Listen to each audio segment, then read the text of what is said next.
Okay, let's see. Good afternoon. I am Desiree Dembski-Hamlin with Freedom's Way National Heritage Area. On behalf of the organization, I would like to welcome you here today for Declaring Independence Then and Now. We are grateful, very grateful, to our partner, First Parish's Social Action Council, who organized today's performance, and to Freedom's Way board member, Peter Lowett, and his wife, Marilyn, who led this effort. Thank you. I would also like to recognize Freedom's Way's Executive Director, Patrice Tedisco, who is with us today. Freedom's Way is one of 55 national heritage areas in the United States. National heritage areas are distinct regions of the country that tell a uniquely American story. Each is managed in partnership with the National Park Service. We are very fortunate to have 5 national heritage areas in Massachusetts. Freedom's Way serves 45 communities in Massachusetts and New Hampshire. We also work in partnership with Minuteman National Historical Park, as one of the many stories of Freedom's Way is centered around the American Revolution. Declaring Independence Then and Now is a program that Freedom's Way developed in collaboration with the American Antiquarian Society with support from the Massachusetts Society of the Cincinnati. The program grew out of work that the organization was doing under the guidance of historian Mary Fuhrer to assist citizen historians in researching the words that were spoken by citizens who lived in the communities that now make up the heritage area in the periods before, during, and after the Revolution. One of the wonderful byproducts of declaring independence then and now is that it has opened up a whole new way of looking at how the Declaration of Independence was created. It wasn't a slam dunk. Instead, it was something that took a lot of time and thought.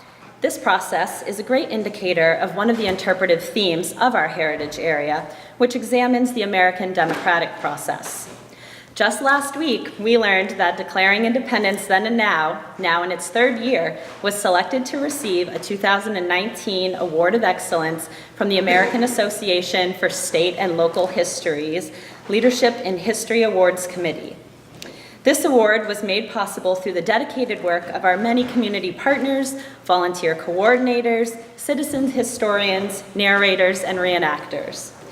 This, today, is the first of 9 Declaring Independence Then and Now performances that will take place through July 21st. These performances are held in historic venues, often in the same building or location that the Declaration was read from in the summer of 1776. I hope you enjoy today's performance. Thank you for being here today, and please join me in welcoming Reverend Howard Dama.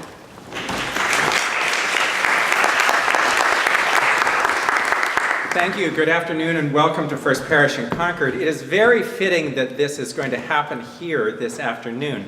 I'll say a couple of stories. Are folks having trouble hearing? Am I loud enough? You're fine. Okay. So there's a couple of reasons that it's quite fitting that this is happening here this afternoon. I'll tell a couple of short stories and then, won't take too much away from the actors. So in 1775, the minister of this congregation was William Emerson. He was Ralph Waldo Emerson's grandfather, and he left this pulpit to go and be one of the chaplains in Washington's army. In fact, he was one of the very first military chaplains. And so the church was without a minister when the Declaration was read.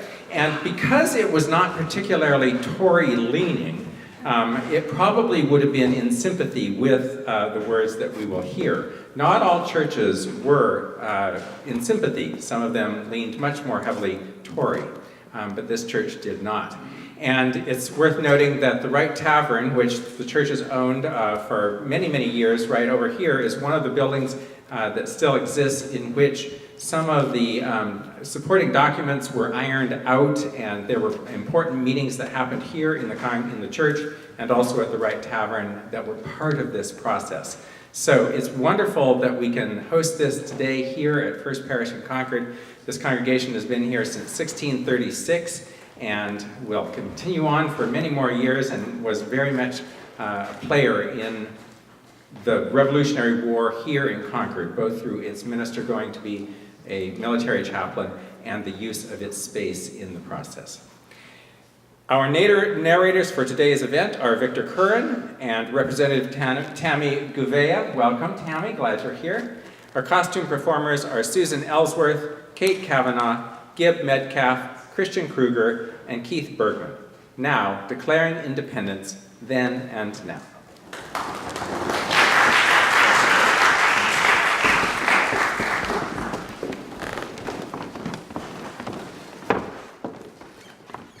The Declaration of Independence is revolutionary. It was in 1776 and it remains so today. There we go. How about now? Can you hear me now? It boldly professes what is and what could be. The Declaration of Independence announced the birth of a nation, one governed by and governed for the people, in order to secure liberty, equality, and justice for all. For over 200 years, we have been engaged in a struggle to redeem those revolutionary promises. Today, the Declaration remains a remarkable document of what we as a nation must continually strive to become. Many played a part in birthing the Declaration. In the spring of '76, when the Continental Congress considered independence from Great Britain, it wanted assurances that each colony would support this risky endeavor. In Massachusetts, John Adams and the legislature put the matter directly to the towns. From the Essex Journal, May 18, 1776.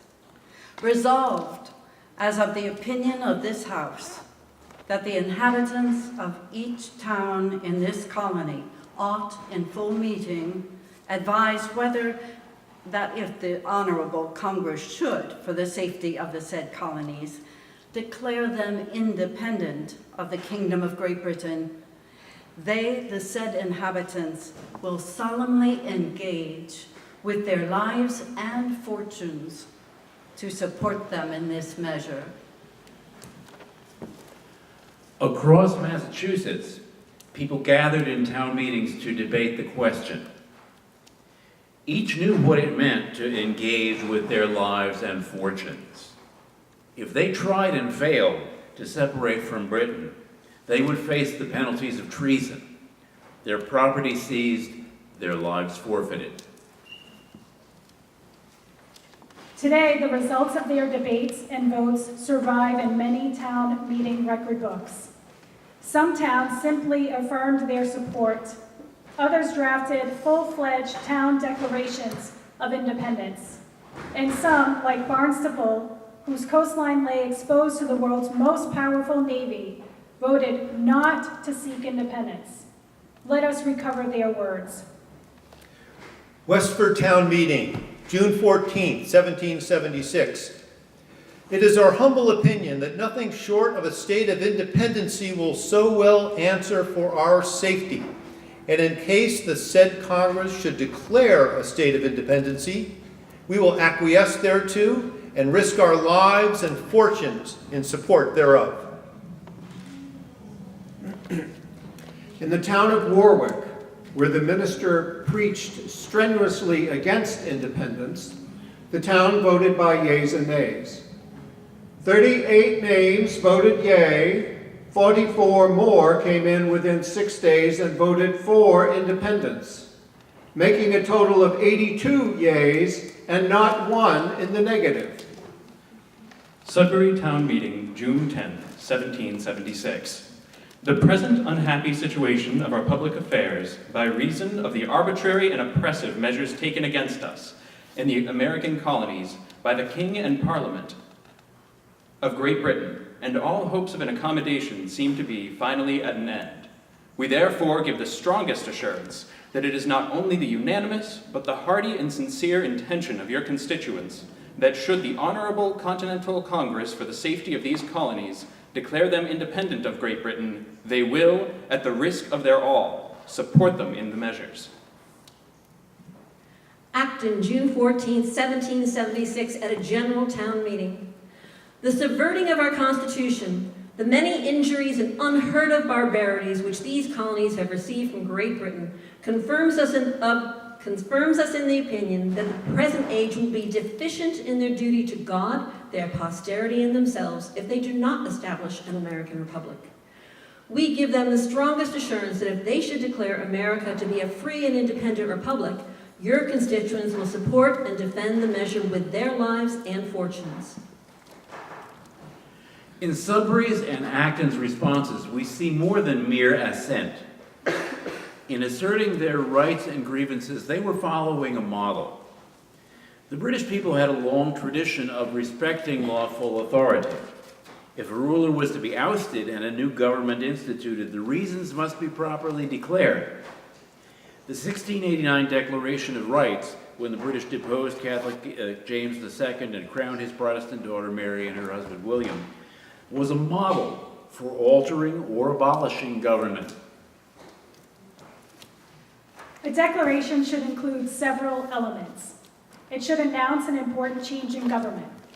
It should lay out the people's rights and show how those rights have been violated. It should declare that as a result of these violations, the ruler had broken his contract with the people and abdicated his authority. And finally, it should announce the creation of a new government. Townsend Town Meeting, June 20th, 1776. It is with regret and anxiety of mind that we find ourselves driven to the sad alternative either to submit to lawless tyranny and domination or declare independence from that state from whom we originated and with whom we have been connected ever since we were a people, not only in trade and commerce, but in the strictest bonds of esteem and affection. In this situation, we thought ourselves happy, nor did we wish the connection dissolved with the repeated injuries of Great Britain become, and an accommodation we conceived impracticable. The unjust and unconstitutional claims of Great Britain to the colonies without their consent, and to make laws in all cases binding upon the colonies, etc., and the most dutiful and humble petitions of the colonies rejected with scorn and contempt the cruel and unjust measures pursued by the King of Great Britain, and a vindictive administration in sending fleets and armies to enforce those unjust acts and measures by fire and sword in a manner unprecedented. The tragical 19th of April, 1775. The innocent blood since shed. The acts of Parliament declaring the colonies in a state of rebellion, and the unjust and piratical laws consequent thereon, we conceive have destroyed all hopes of an accommodation with Great Britain, and must, we think, justify these colonies in renouncing all connections with and dependence upon Great Britain. We therefore declare it as our clear opinion that an American republic be formed, provided the internal government be left to the colony. And we, your constituents, declare ourselves ready at all times if the Honorable Continental Congress, in whose wisdom and fidelity we confide, shall declare such a form of government, to support the same at the expense of our lives and fortunes. How did the people of Concord respond? The records are silent. Was this because of loyalist sentiment in town? Not likely.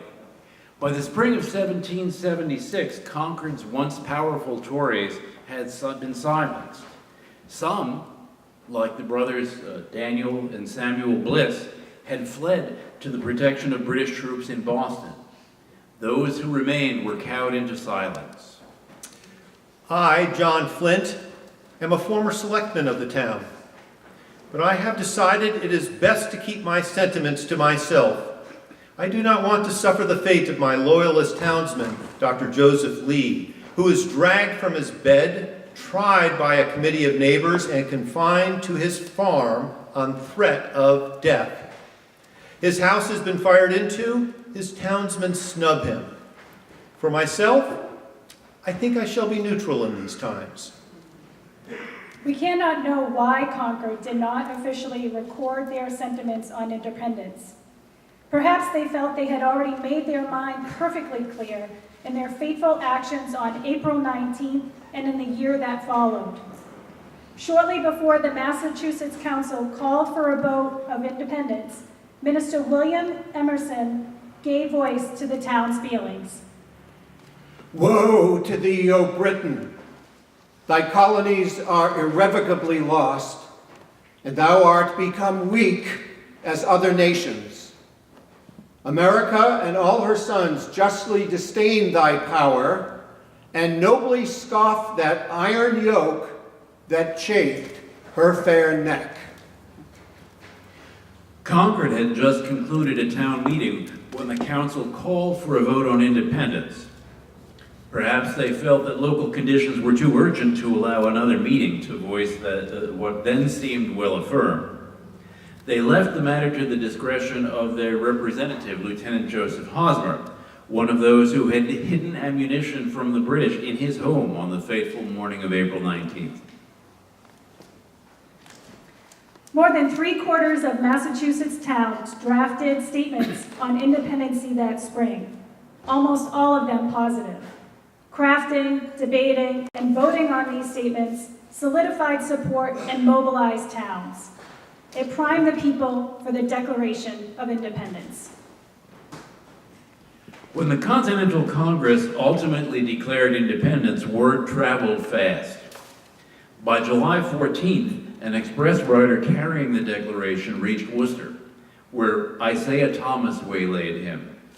The activist printer took the document to the steps of the meeting house and proclaimed it to the assembled crowds before allowing the rider to carry on to Boston. This marked the first time those memorable words were heard in Massachusetts. Public celebrations ensued. Massachusetts Spy, Worcester, July 24th. On Monday last, a number of patriotic gentlemen of this town assembled on the green near the Liberty Pole, where the bells were set a-ringing and drums a-beating, after which the Declaration of Independency of the United States was read to a large and respectable body, who testified of their approbation by repeated huzzas, firing of muskets and cannon, bonfires, and other demonstrations of joy. The Sons of Freedom repaired to the tavern, where toasts were drunk, including perpetual itching without the benefit of scratching to the enemies of America. In Boston, one of the Sons of Liberty read the Declaration from the old State House balcony to jubilant crowds. Then the legislature ordered the document be proclaimed in every village and town. In Council, July 17, 1776, ordered that the Declaration of Independence be printed and a copy sent to the ministers of each parish within the state, and that they be required to read the same to their respective congregations and to deliver it to the clerks of the town, who are hereby required to record the same in their town books, there to remain as a perpetual memorial thereof. I, Reverend William Emerson, received a copy of the Declaration of Independence in late July. Reading it from my pulpit is one of the last acts I will take as minister of my town. I leave my flock shortly thereafter to go as a chaplain to the Continental Army. Our town clerk, Elpham Wood, faithfully copies the whole of the Declaration into our town record book, where it has indeed remained, a perpetual memorial thereof. When they heard that declaration proclaimed in their towns in July 1776, the people recognized the words as their own. The grievances expressed as trials they had experienced, the liberties asserted as their birthright. Hear that Declaration of Independence now, as it was heard proclaimed in Massachusetts, proclaimed to Massachusetts townfolk 240 years ago. Have its promises been realized? The Declaration began by announcing a great change in government. The reasons for this change must be clearly set forth for all, colonists, British, and the whole world to understand. In Congress, July 4th, 1776, the unanimous declaration of the 13 United States of America. When in the course of human events it becomes necessary for one people to dissolve the political bands which have connected them with another, and to assume among the powers of the earth the separate and equal station to which the laws of nature and of nature's God entitle them, a decent respect to the opinions of mankind requires that they should declare the causes which impel them to the separation. Then, in a most memorable passage, the Declaration asserts the equality and universal right to liberty of all the people, and the responsibility of government to ensure these rights. We hold these truths to be self-evident, that all men are created equal, that they are endowed by their Creator with certain unalienable rights, that among these are life, liberty, and the pursuit of happiness, that to secure these rights, governments are instituted among men, deriving their just powers from the consent of the governed, that whenever any form of government becomes destructive of these ends, it is the right of the people to alter or to abolish it, and to institute new government, laying its foundation on such principles and organizing its powers in such form as to them shall seem most likely to affect their safety and happiness. The Declaration professes the colonists' respect for established laws. However, those laws have been so repeatedly violated that the people's rights can be preserved only by a change in government. Prudence, indeed, will dictate that governments long established should not be changed for light and transient causes. And accordingly, all experience hath shown that mankind are more disposed to suffer while evils are sufferable than to right themselves by abolishing the forms to which they are accustomed. But when a long train of abuses and usurpations pursuing invariably the same object evinces a design to reduce them under absolute despotism, it is their right, it is their duty to throw off such government and to provide new guards for their future security. Such has been the patient sufferance of those colonies, and such is now the necessity which constrains them to alter their former systems of government. The longest portion of the Declaration details the people's grievances, for it is these grievances that justify the overthrow of authority. The history of the present King of Britain is a history of repeated injuries and usurpations, all having a direct object, the establishment of an absolute tyranny over these states. To prove this, that facts be submitted to a candid world. We then hear 29 specific grievances against King, Parliament, and the British people. They begin with actions taken by the King to obstruct, delay, and negate colonial government. He has refused his assent to laws, the most wholesome and necessary for the public good. He has forbidden his governors to pass laws of immediate and pressing importance unless suspended in their operation till his assent should be obtained. And when so suspended, he has utterly neglected to attend to them.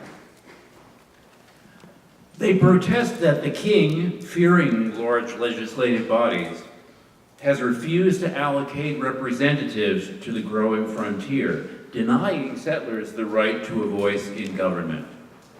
He has refused to pass other laws for the accommodation of large districts of people, unless those people would relinquish the right of representation in the legislature, a right inestimable to them and formidable to tyrants only. They protest punitive acts by king and parliament that hampered the meetings and businesses of colonial legislatures.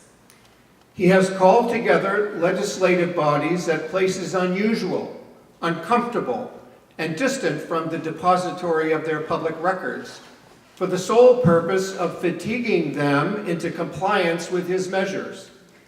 He has dissolved representative houses repeatedly for opposing with manly firmness his invasions on the rights of the people.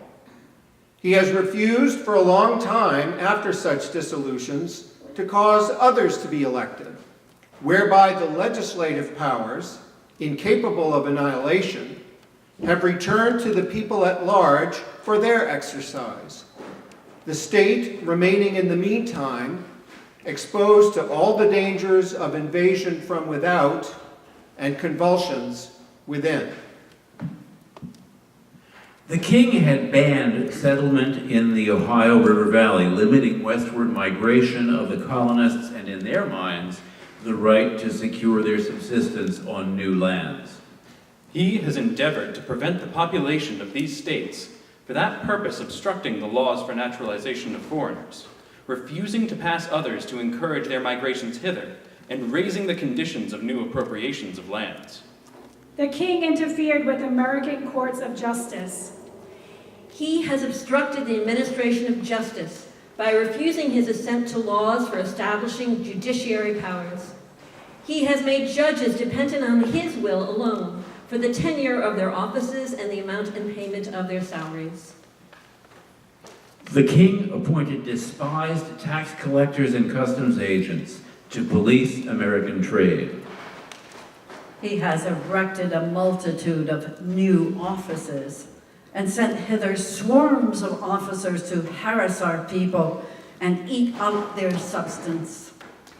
He sent his army to occupy and intimidate them. He has kept among us in times of peace standing armies without the consent of our legislatures. He has effected to render the military independent of and superior to the civil power. He allowed Parliament to impose laws upon them, though the colonies had no representatives in Parliament. He has combined with others to subject us to a jurisdiction foreign to our Constitution and unacknowledged by our laws, giving his assent to their acts of pretended legislation. Parliament punished their protests with a series of intolerable acts that violated their treasured rights as British citizens. For quartering large bodies of armed troops among us, for protecting them by a mock trial from punishment for any murders which they should commit on the inhabitants of these states, for cutting off our trade with all parts of the world, for imposing taxes on us without our consent, for depriving us in many cases of the benefits of trial by jury, for transporting us beyond seas to be tried for pretended offenses. Parliament allowed French law and Catholic religion to persist in Quebec after it became an English colony. This and other acts, the colonists believed, threatened their prized English constitutional law and Protestant religion. For abolishing the free system of English laws in a neighboring province, establishing therein an arbitrary government, and enlarging its boundaries, so as to render it at once an example and fit instrument for introducing the same absolute rule in these colonies. Perhaps most grievously, the colonies believed that king and parliament together conspired to strip them of their prized right of self-government. Constitutions were voided, laws abolished, even town meetings were banned. For taking away our charters, abolishing our most valuable laws, and altering fundamentally the forms of our government. For suspending our own legislatures and declaring themselves invested with power to legislate for us in all cases whatsoever. By these abuses, the king had abandoned his role as their sovereign protector. He had become their enemy. He has abdicated government here by declaring us out of his protection and waging war against us. He has plundered our seas, ravaged our coasts, burnt our towns, and destroyed the lives of our people. He is at this time transporting large armies of foreign mercenaries to complete the works of death, desolation, and tyranny already begun with circumstances of cruelty and perfidy scarcely paralleled in the most barbarous ages, and totally unworthy the head of a civilized nation. In that war, they asserted the king was impressing American sailors into the British Navy and inciting Native Americans to attack the frontiers. He has constrained our fellow citizens taken captive on the high seas to bear arms against their country, to become the executioners of their friends and brethren, or to fall themselves by their hands.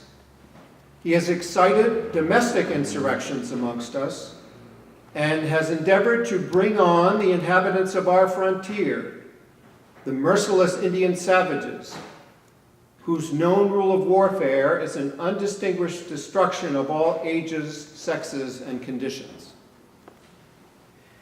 The king ignored all their appeals for justice. Therefore, he forfeited his place as ruler and left them a people ungoverned. In every stage of these oppressions, we have petitioned for redress in the most humble terms. Our repeated petitions have been answered only by repeated injury.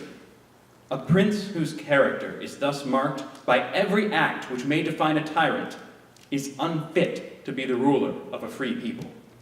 The British people, too, once held in warm brotherly affection, abandoned them to the abuses of king and parliament. In grief, the colonists must separate from their ancestral kin. Nor have we been wanting in attentions to our British brethren. We have warned them from time to time of attempts by their legislature to extend an unwarrantable jurisdiction over us.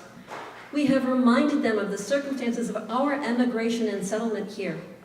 We have appealed to their native justice and magnanimity, and we have conjured them by the ties of our common kindred to disavow these usurpations, which would inevitably interrupt our connections and correspondence.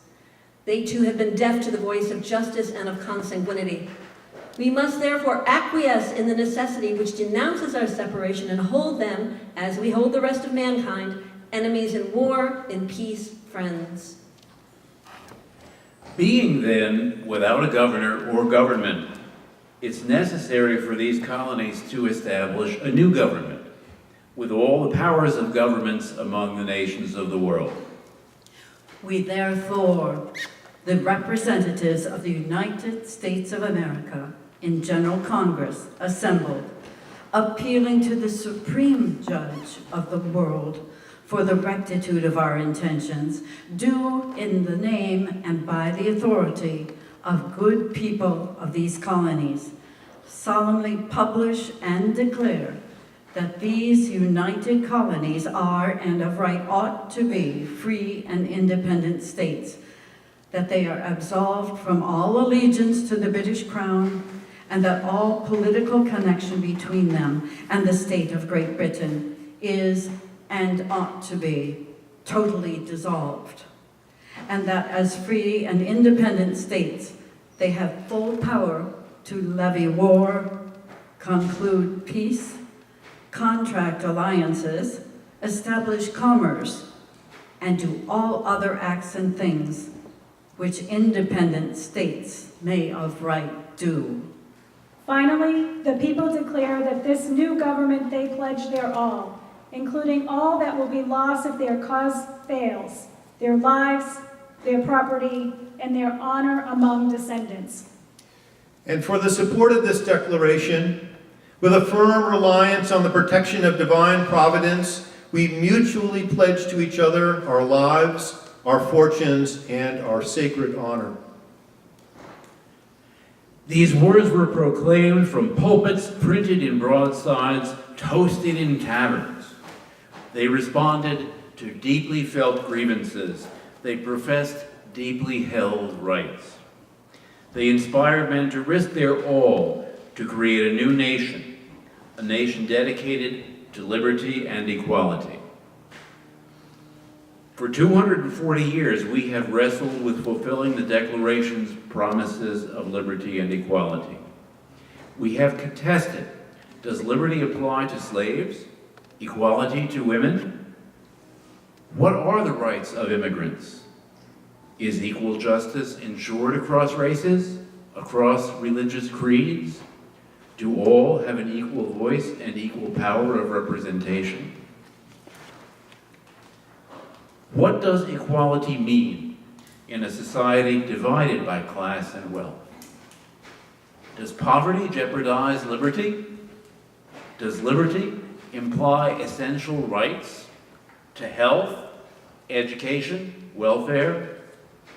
When our government falls short of ensuring liberty and equality, what redress do we have for our grievances, and how do we exercise that? The challenges are still with us today: to secure liberty, to ensure equality before the law, to provide the means for all to pursue their full potential and their happiness. The Declaration is a living document. It draws its vitality from each generation's pursuit of liberty and equality. We are heirs of this obligation to redeem the promises of the Declaration of Independence. How are we doing?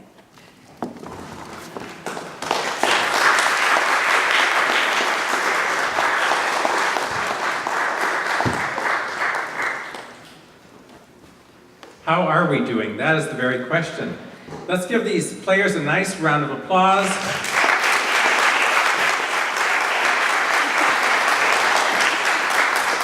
And I'll ask them to take a seat. We have 15 minutes, and I promise you it won't be anything more than 15 minutes, so stick around for 15 more minutes. There's some questions that I think that we, as a group, can ponder, and I'll hear a few of your answers. So bear with us for 15 more minutes, and take a moment to just think about these questions that have been posed. The Declaration of Independence was a revolutionary document in 1776. It remains revolutionary today. Why? Because it asserts rights of liberty and equality that have the enduring power to transform individual lives and remake our society. Generations of Americans have worked to redeem these revolutionary promises. The struggle to secure liberty, equality, and justice for all continues today. How are we doing?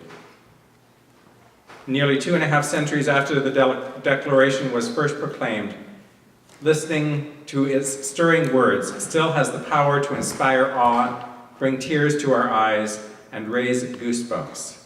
But those words should also raise questions.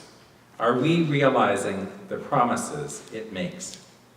I'm going to turn it over to you. If you have a comment, just raise your hand and I'll come to you. As you can tell, it's always best if you use the mic and you want to talk into it like a rock star, okay? So how are we doing? We just heard a reading of the Declaration of Independence. How is our country doing? And say your name if you will too, please.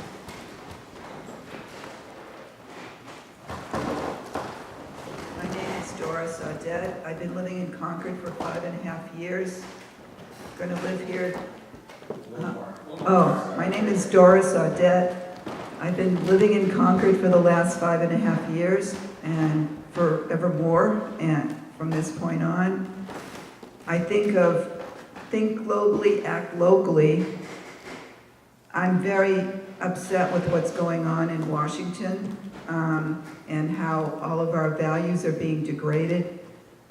I think about Concord and how it's struggling to come to terms with equality and rights to health and a roof over people's heads and what goes on when all the middle income and low income housing is getting torn down and McMansions going up. And I wonder how I start locally to address these kinds of issues and have it all percolate out further and further afield to the rest of the country. How are we doing?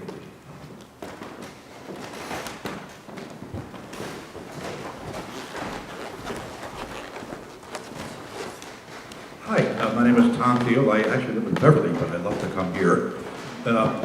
My concern, I like your concerns too, but as I read the Declaration of Independence, I can see the term, consent of the governed, and I'm hard of seeing that today.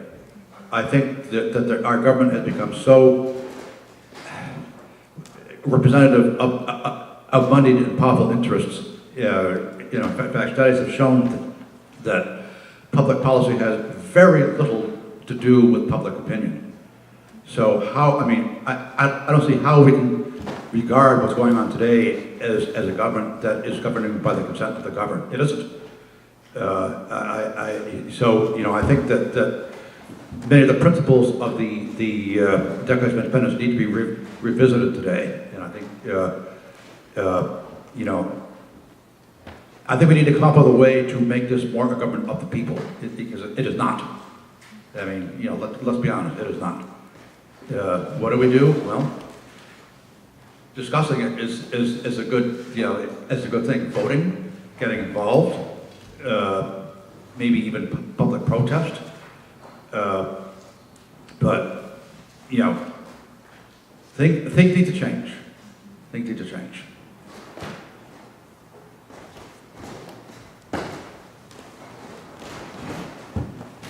Hello, my name is Mel Bernstein. I'm a member of First Parish. I basically agree with the previous comments, but I think we have to look at it in terms of the Declaration of Independence.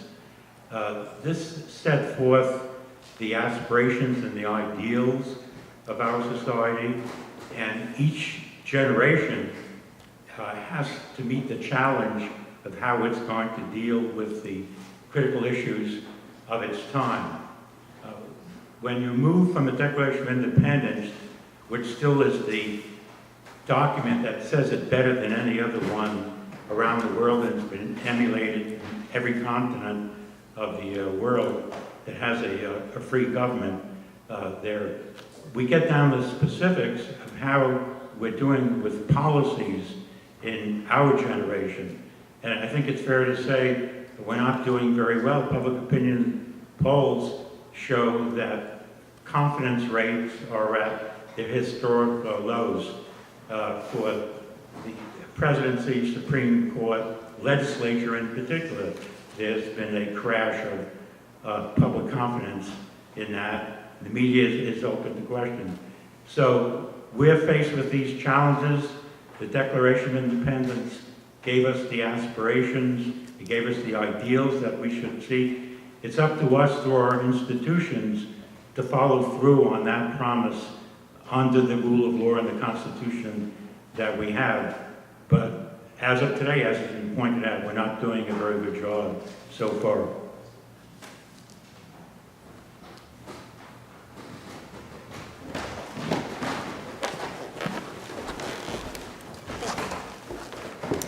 Hi, I'm Kate Kavanagh, when I'm not being a colonial.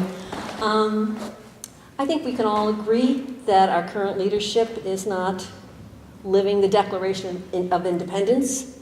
Last fall, a group of us got together regularly here at First Parish and took action to affect the midterms. This same group is going to be reconstituting Concord Indivisible this year, and we've already done a number of protests in Concord Center, and we'll be doing voter registration and supporting causes and candidates that we believe are in sync with UU values and this declaration. If you want to get involved, and I hope you do, go to concordindivisible.org and let us know about you.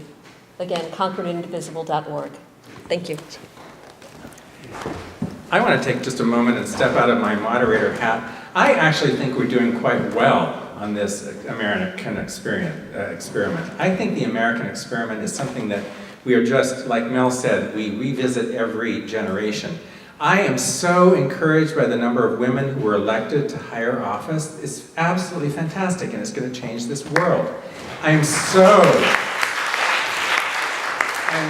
excited for the day when people of color will be in the majority in our country. because it's going to be an amazing place to live when that happens. And white people need not be frightened of this. We're all Americans, and it's going to be extraordinary when that happens. I worry about income inequality and all of the other sorts of things that you worry about, but there has never been a better time in our country for queer folks. There's never been a better time in our country for disabled folks. We are doing amazing things. And so, yes, there's work to be done, but I don't ever want us to fall into that pit of despair that says, oh, it's just so terrible and we can't do anything. Absolutely, I think that there are things to do, but I don't want us to lose sight of where we are. More people are educated in America than ever have been educated in this country in its history. So just a little bit of that to add in, because I think that the things that are going well need to be lifted up as well.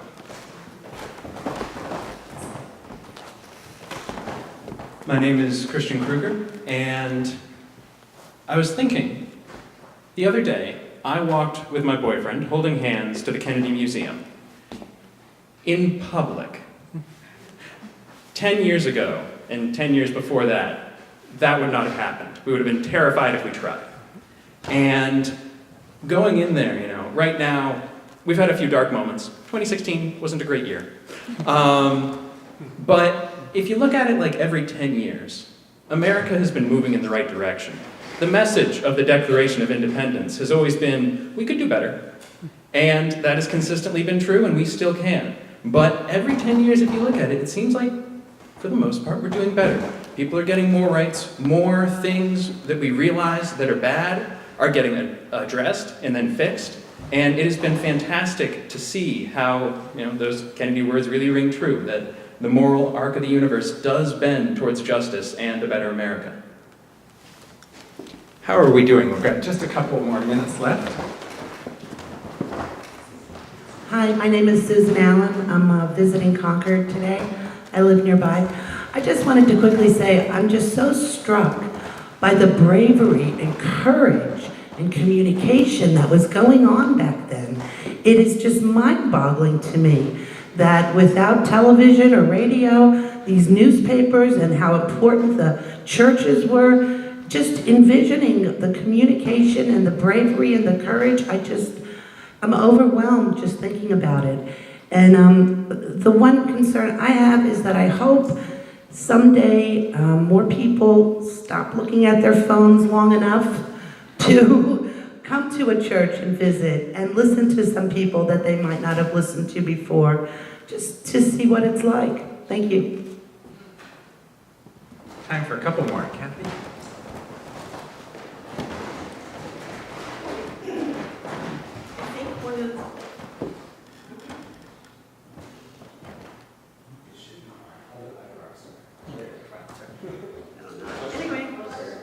One of the things I think our federal government and our Declaration of Independence and our founding fathers did for us also was to have separations. And one of the things that they still gave us, which is wonderful, is states' rights. And I think our individual states have fostered so many things along the way, such as Massachusetts developing gay partner marriages.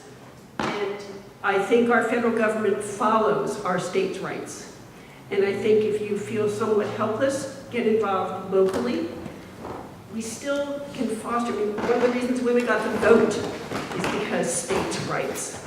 So I think don't lose sight of the fact that our federal government and our Declaration of Independence took advantage of trying to make different checks and balances and finding ways for us to be important as a people governed. So as much as I'm unhappy with our current government, I don't lose sight of the fact that our states can act to force things to be different.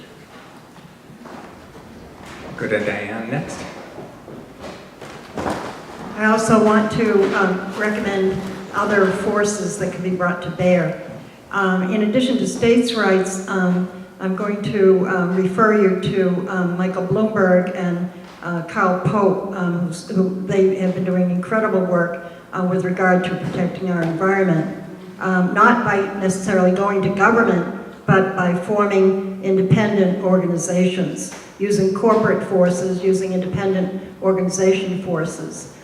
So don't underestimate the power of the well-meaning corporate leaders who can do wonderful things for everyone. Time for a couple more. Come on up to Tammy. Hi everybody, Tammy Govea, State Representative for the 1426. So I want to piggyback on a comment you made about courage, because that's a lot of what I was thinking about as we were working through this exercise and this activity together today, is that it did take a lot of courage to fight, to sit down and craft this incredible document and the subsequent documents that came right after it. And I just got back from Portugal yesterday, and on my whole trip back, I just kept listening to Hamilton over and over again, thinking about just how important that time in history was and how it really laid the foundation for how we live together today and govern. I think a lot about courage because I don't oftentimes see a lot of courage in colleagues I serve with up at the State House, or courage in Congress, or the courage that we need at different levels of government to create the kind of society that was aspired to in this Declaration of Independence. So I love Kate Kavanaugh and everything that she does in town to really get folks mobilized and involved. Because it's going to take so many more of us to get off our phones and to be in community with each other to create the kind of society that we really want to create. However, the other thing that is really telling in the reading that we did today is that they were thinking about their descendants and their heirs. And I would encourage us to think multiple generations out, 50, 100, 200 years. The issues that we're contending with today are because previous generations didn't necessarily clean up some of the things that weren't working well. So it's on us to really reflect on what kind of legacy do we want to leave? What kind of legacy do I want to leave for my great-grandchildren and their great-grandchildren, moving multiple generations forward? And I encourage us to really have a different kind of mindset rather than thinking about what am I going to do tomorrow or next week or next month, but really thinking, what are the actions I'm taking today that have multiple impacts, multiple generations. So that's my one thing that I think about when I think about this document and how we're doing. Thank you. I think we should let Tammy have had the last word. That's pretty inspiring.